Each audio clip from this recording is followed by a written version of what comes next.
तो नमस्कार। हमारे जितने भी ईपीएस 95 पेंशन धारक हैं, आप सभी का हमारे नए वीडियो में स्वागत है। ईपीएस 95 पेंशन धारकों के लिए निरंतर 8 सालों से काम कर रही राष्ट्रीय संघर्ष समिति की टीम का 8वां वार्षिकोत्सव मनाया जा रहा है। इस वार्षिकोत्सव में जब तमाम जितने भी हमारे ईपीएस 95 पेंशन धारक हैं, दर्शक हैं, सभी ये जानने के लिए जिज्ञासु जरूर होंगे कि ईपीएस 95 पेंशन धारकों की पेंशन में वृद्धि कब तक होगी। ईपीएस 95 पेंशन धारकों के राष्ट्रीय संघर्ष समिति की टीम कर क्या रही है। ईपीएस 95 पेंशन धारकों की जो पेंशन राशि क्या महज 2 महीनों के अंदर में वृद्धि हो पाएगी अथवा उसमें और डिले लगेगा।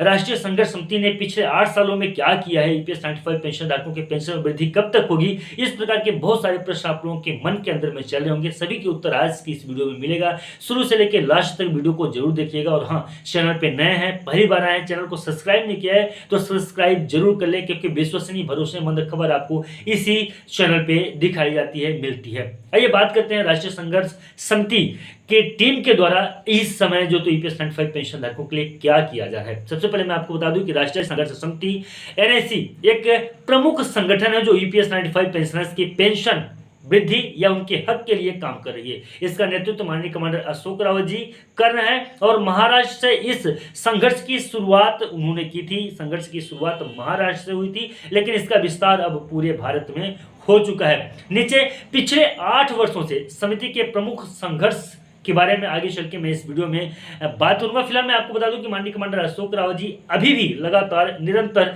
प्रयासरत हैं कि ईपीएस 95 पेंशन धारकों की पेंशन में वृद्धि हो।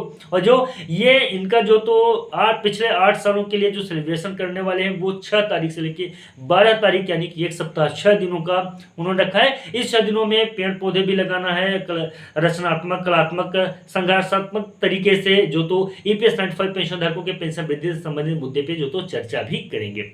आइए बात करते हैं सबसे पहले कि संघर्ष की शुरुआत कहां से हुई थी और इसको लेके क्या बातें हैं। तो मैं आपको बता दूं कि 2017 के आसपास की ये बात है जब राष्ट्रीय संघर्ष समिति की शुरुआत हुई थी। एनएससी की स्थापना का उद्देश्य क्या था, ईपीएस 95 पेंशनर्स को जो 1000 या 2000 रुपए की पेंशन राशि मिल रही थी, न्यूनतम पेंशन, उससे मुक्ति दिलाना और तमाम जितने भी ईपीएस 95 पेंशन धारक हैं उनको सम्मानजनक जीवन जीने के लिए उचित पेंशन दिलाना मुख्य उद्देश्य था एनएससी का।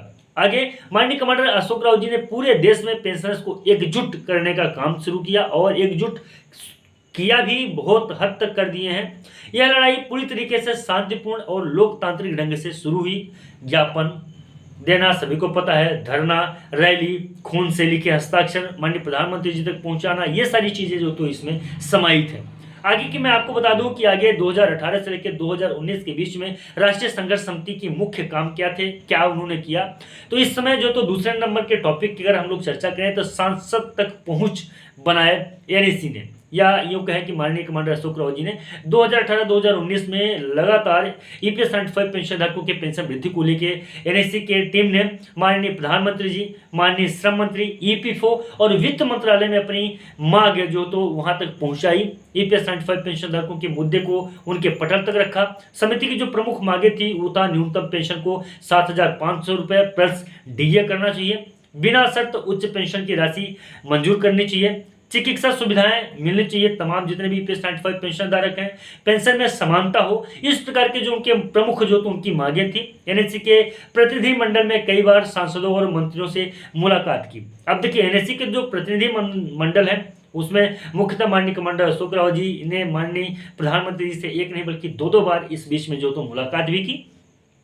आगे मैं आपको बता दूं कि 2019 से लेकर 2022 के बीच में राष्ट्रीय संघर्ष समिति माननीय सुप्रीम कोर्ट और यूपीएफओ से पूर्ण तरीके से टकराव हुआ।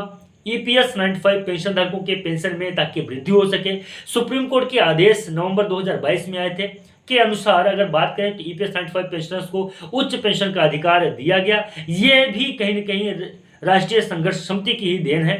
वहीं पे ईपीएफओ ने इस पर अमल के लिए प्रक्रिया शुरू की, लेकिन बहुत जटिल नियम बना दिए गए जिससे लाखों पेंशनर्स को इसका लाभ नहीं मिल पाया है। तो माननीय कमांडर अशोक राव जी इसका भी लगातार विरोध कर रहे हैं कि जो पेंशनर्स को लाभ नहीं मिला है उन पेंशनर्स को भी लाभ मिले।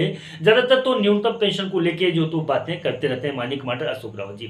एनएससी लगातार इसके विरोध में प्रदर्शन कर रही है और पेंशनर्स को पेंशन, उनका हक, उनका अधिकार, सम्मानजनक जीवन जीने के लिए उचित जो तो पेंशन जो भी है वो उनको मिलना चाहिए, जो कि माननीय कमांडर अशोक रावत जी या राष्ट्रीय संघर्ष समिति की टीम के द्वारा 7500 रुपए की मांग रखी गई है।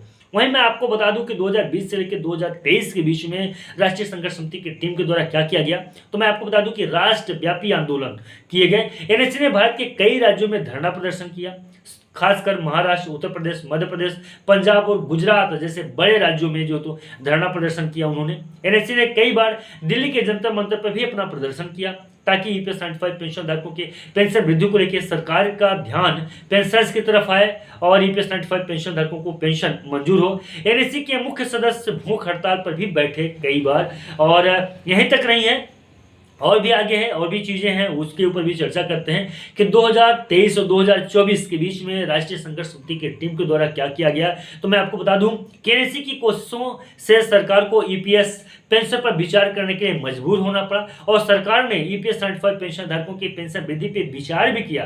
चाहे कोषारी समिति की बात हो, चाहे दूसरे संस्थाओं की ईपीएफओ ने भी कई बार जो तो इस बीच में जो तो यहाँ पे एक पक्षीय, द्विपक्षीय, त्रिपक्षीय बैठक कर ईपीएस 95 पेंशन धारकों के पेंशन वृद्धि जैसे बड़े मुद्दे को जो तो हैंडल किया। वहीं पे 2024 के लोकसभा चुनाव में पहले ईपीएस 95 पेंशनर्स को लुभाने के लिए कई दलों ने इस मुद्दे को अपने घोषणा पत्र में भी डाल दिया।